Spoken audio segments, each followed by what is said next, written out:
हाँ तो दोस्तों, स्वागत है आप सभी का हमारे इस पहले पॉडकास्ट में। ये हमारा पहला पॉडकास्ट रहने वाला है। तो इस पॉडकास्ट में हम चर्चा करेंगे क्रिकेट से रिलेटेड। और जैसा कि आपको पता है कि ये जो पॉडकास्ट है वो क्रिकेट से रिलेटेड रहने वाला है। इसमें हम चर्चा करेंगे आईपीएल 2026 जो होने वाला है, और जैसा कि T20 विश्व कप था उसके बारे में चर्चा करेंगे, और भी बहुत सारी क्रिकेट से रिलेटेड चर्चाएं करेंगे। और मेरे साथ में भी गजानन भाई आने वाले हैं। तो दोस्तों ये देखो, गजानन भाई आ चुके हैं हमारे बीच में। हाँ तो कैसे हो गजानन भाई? मैं बहुत बढ़िया हूँ भाई। आपसे बहुत दिनों बाद मिले। कहाँ थे आप अब तक? एमपी था यार। मैं तो आप चले गए थे 12th पेपर के बाद में। वही भाई, अभी आपके बहुत समय बाद मिल रहा हूँ। आपको देख कर बहुत खुशी हो रही है मेरे को। तो गुलन भाई, आपको पता है कि आज हम बातें करेंगे क्रिकेट से रिलेटेड। जैसे जो T20 वर्ल्ड कप गया अभी, उसमें इंडिया जीती। और जैसे अभी आईपीएल आ रहा है 2026 का, तो उसमें भी उस पर चर्चा करेंगे थोड़ी। तो गुलन भाई, पब्लिक की डिमांड है, वो आपसे जानना चाहती है कि आपकी इस 2026 वाली आईपीएल के बारे में क्या आपकी प्रेडिक्शन होगी। भाई जैसा कि मैंने अभी तक कोई मैच देखा नहीं है, मैंने लास्ट T20 वर्ल्ड कप देखा था। उसके बाद से मैं आईपीएल का बहुत अच्छे से इंतजार कर रहा था भाई। जैसे कि मैं आईपीएल का वेट कर रहा हूँ, और मैं बहुत बड़ा सीएसके का फैन हूँ। पिछली बार सीएसके किसने बोला यहाँ पे सीएसके फैन है? भाई सीएसके मतलब धोनी था ना, 5 ट्रॉफी कभी देखी है आपने? 5 ट्रॉफी 2 साल बैन भी है उसमें। तो 5 ट्रॉफी आपने 2 साल बैन भी है ना। 5 ट्रॉफी तो बहुत देखी है, 2 साल बैन भी है उसमें। तो आप सीएसके के सपोर्टर हैं? बिल्कुल जी हाँ। पिछले साल क्या हो गया था? पिछले साल वो हमारी टीम कुछ अच्छा कर नहीं पाई थी, पूरी अच्छी टीम बन नहीं पाई थी। वो तो उससे पिछले साल कुछ नहीं कर पाई थी। पर भाई उससे पिछले साल हमने ट्रॉफी भी उठा चुके हैं। हमारे पास 5 ट्रॉफी ऐसे ही नहीं आई है, किसी वजह से आई है। वो तो ट्रॉफी उठाना तो वो ज्यादा मैटर नहीं करता। 2 साल बैन भी उसमें तो आपका। बैन भाई ऐसा तो हम भी बोल सकते हैं। आरसीबी अभी अभी स्टेडियम बैन हुआ था ना, उसमें आप क्या बोलोगे? स्टेडियम बैन नहीं, वो तो यार तो मैच एक अलग चीज होती है, और बाकी वो अलग होता नहीं है। भाई ऐसी तो बात आ रही थी, अभी आरसीबी बैन होने वाली थी। ऐसा बैन होने वाली थी में अलग फर्क होता है, हो गई चुकी है। तो जो भाई सीएसके आरसीबी का हुआ कि वो छोड़ो। तो इस साल आपकी जो टॉप 4 टीम होगी आईपीएल की, जो प्लेऑफ के लिए क्वालिफाई करेगी, वो कौन कौन सी है आपकी? जैसे कि भाई मैंने अभी आईपीएल ऑक्शन देखा है, उस हिसाब से सारी टीमें बहुत बढ़िया है। पर मेरे हिसाब से जो टॉप 4 टीम रहने वाली है वो है सीएसके, आरसीबी, जीटी और आरआर। मेरे हिसाब से ये 4 टीम बहुत बढ़िया करने वाली है। और राजस्थान को देखा जाए तो कुछ सालों के बाद हमने बहुत सारे बदलाव देखे हैं, जिस वजह से जडेजा भी अंदर आए हैं और संजू सैमसन बाहर गए हैं, जिस वजह से सीएसके मजबूत हो गई है। और सैम करन और जडेजा के आने के बाद राजस्थान मजबूत हो गई है, जिस वजह से राजस्थान ऊपर जाने के अभी चांस बढ़ चुके हैं। तो गजब भाई, जैसे आपने बताया आरसीबी, सीएसके, आरआर और जीटी। इसमें आरसीबी, सीएसके, जीटी तो ठीक है, लेकिन आरआर मेरे ख्याल से नहीं जाएगी प्लेऑफ के लिए, क्योंकि उसमें जो एमआई जो टीम है आईपीएल में, वो भी बहुत ज्यादा बढ़िया टीम है। तो मेरे ख्याल से वही जाएगी एमआई आरआर की जगह। जैसा कि भाई आपने ठीक कहा कि आरआर जा भी सकती है, नहीं भी जा सकती है। एमआई का आपका कहना एकदम सही है। एमआई बहुत बढ़िया है, जैसे बोल्ट और बुमराह साथ में है। इनको हमने पहले भी देखा है कि वो क्या कर सकते हैं और क्या कर चुके हैं।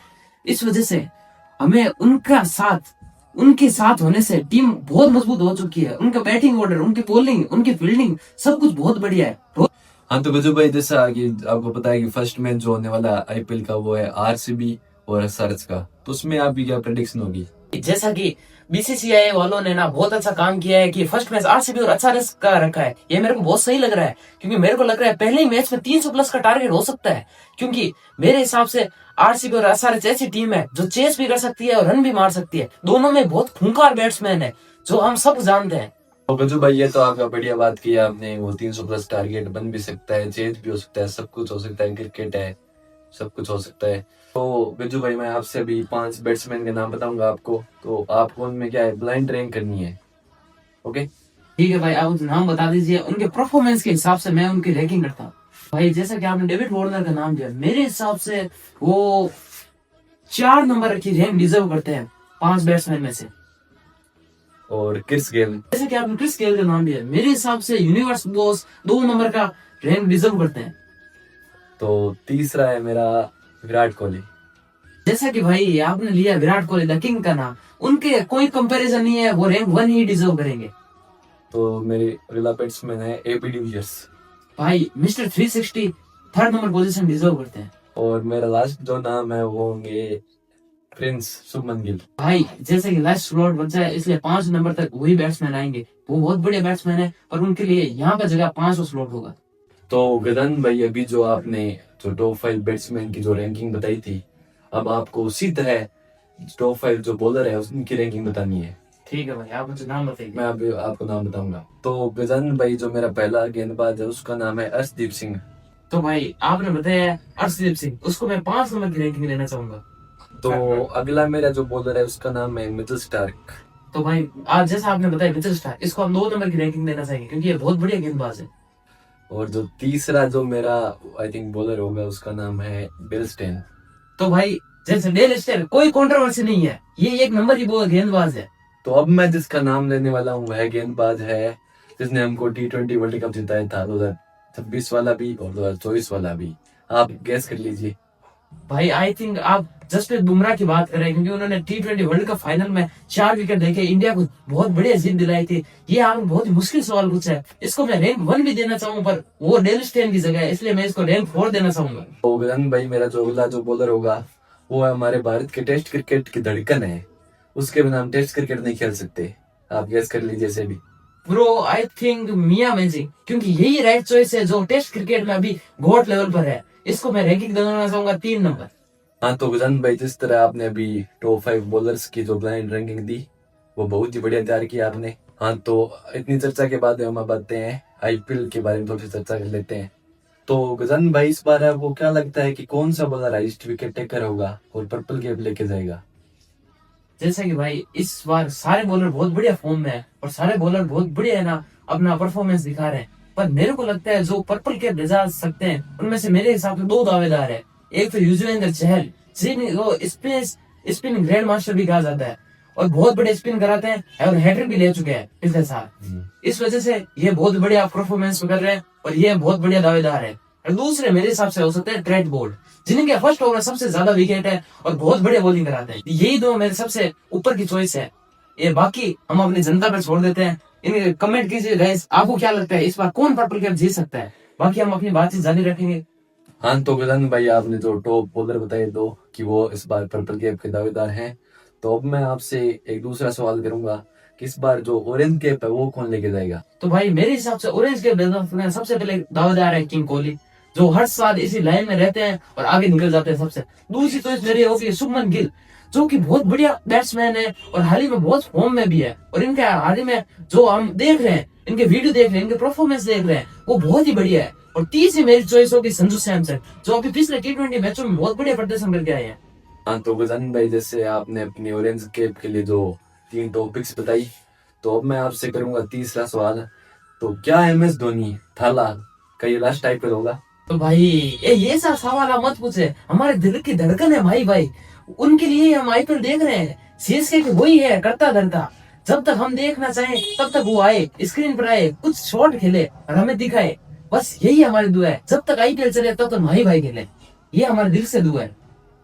हाँ तो गजान भाई जैसे आपने MS धोनी का बताया वो तो चलता रहेगा, जब तक CSK है तब तक MSD है। तो अब आपसे अगला सवाल है मेरा कि इस IPL का जो उभरता हुआ सितारा है, इमर्जिंग प्लेयर, वो कौन होगा? जैसा कि भाई आपने पूछा उभरता सितारा, राइजिंग स्टार, मेरे हिसाब से वो होंगे वैभव सूर्यवंशी, क्योंकि अंडर-19 वर्ल्ड कप में वो बहुत बड़े प्रदर्शन करके आए हैं। उनकी वजह से Bharat T20 under-19 world cup भी जीता है। हाँ जैसे कि उन्होंने T20 वर्ल्ड कप जो फाइनल था उसमें 175 रन की पारी खेली थी, वो लाजवाब पारी थी। अभी उनसे कोई पॉडकास्ट में पूछा गया था कि आप कौन सा जो रिकॉर्ड है वो तोड़ना चाहेंगे IPL में। एक था उसमें यूवी पाजी का 6 छक्कों वाला और एक था जो यूनिवर्स पोस्ट का जो 175 रन का वो ना वो पारी, उसका रिकॉर्ड था। उसने वैभव सूर्यवंशी ने यही कहा था कि मैं वो 175 ना उसका रिकॉर्ड तोड़ूंगा। हाँ भाई एकदम सही कहा है आपने ये। हाँ तो गजान भाई अब सबसे अंतिम और सबसे महत्वपूर्ण सवाल, तो क्या इस बार आपको क्या लगता है कि कौन कौन सी टीम जो 2 टीम है वो फाइनल में पहुंचेंगी? भाई जैसा कि मेरे को लगता है, मेरे हिसाब से पहली टीम जरूर होगी CSK, दूसरी टीम मेरे को लगता है GT, क्योंकि बहुत बढ़िया खेल रही है और बहुत बढ़िया प्रदर्शन कर रही है। आपके हिसाब से बोलोगे RCB, पर उसकी एक मेन वजह है कि हेजलवुड नहीं खेल पाएंगे क्योंकि वो इंजर्ड है, इस वजह से RCB नहीं पहुंच पाएगी। वो तो है ही, पर RCB क्या पता है जरूर आ जाए, ऊपर वाला करिश्मा करते, वो तो हो क्लियरेंस मिल जाए उन्हें, वो हो सकता है, पर इस बार फाइनल शायद GT और CSK होगा और इस बार फाइनल जीतने के चांस GT के बहुत ज्यादा है, क्योंकि GT में ऐसे प्लेयर है और उनका मिडिल ऑर्डर ऐसा तबाही मचा चुका है और ग्लेन फिलिप्स उनकी फील्डिंग गोट लेवल की फील्डिंग, और जैसे प्रिंस जिस तरह से खेल रहे हैं जी हाँ प्रिंस, उनका तो क्या कहना, और क्या जसन होल्डर ने, जैसे आपने देखा था T20 वर्ल्ड कप में, किस तरह छक्के मारे थे और किस तरह वो विकेट लेते हैं, वो देखने उनकी लायक। हाइट का इस्तेमाल वो बहुत अच्छे से करेंगे और बहुत बढ़िया कैसे फील्डर है। पड़ते हैं टप्पा उनका, वो 6 फुट के बॉल कहाँ से आती है, रिलीज जंप पॉइंट, बहुत बढ़िया गेंदबाज है वो। और हाँ, तो उनका मिडिल ऑर्डर बहुत बढ़िया। हाँ, तो गुलन भाई, जिस तरह आपने बताया कि इस बार जीटी और सीएसके का फाइनल होगा और उसमें जीटी एक तरफा जीतेगी जी हाँ, तो अब हम इस पॉडकास्ट को यहीं पे एंड करते हैं। धन्यवाद आपका, बहुत मजा आया आपके साथ आए। ये ब्रॉडकास्ट करके। और guys like share and comment support करो मेरे भाई को। हाँ, तो गाइज गजानंद भाई तो चले गए और हम मिलते हैं अगले वीडियो में आपके साथ। तो चैनल को सब्सक्राइब कर दिया होगा अभी तो आपने, और कमेंट और लाइक शेयर भी कर दीजिए। धन्यवाद।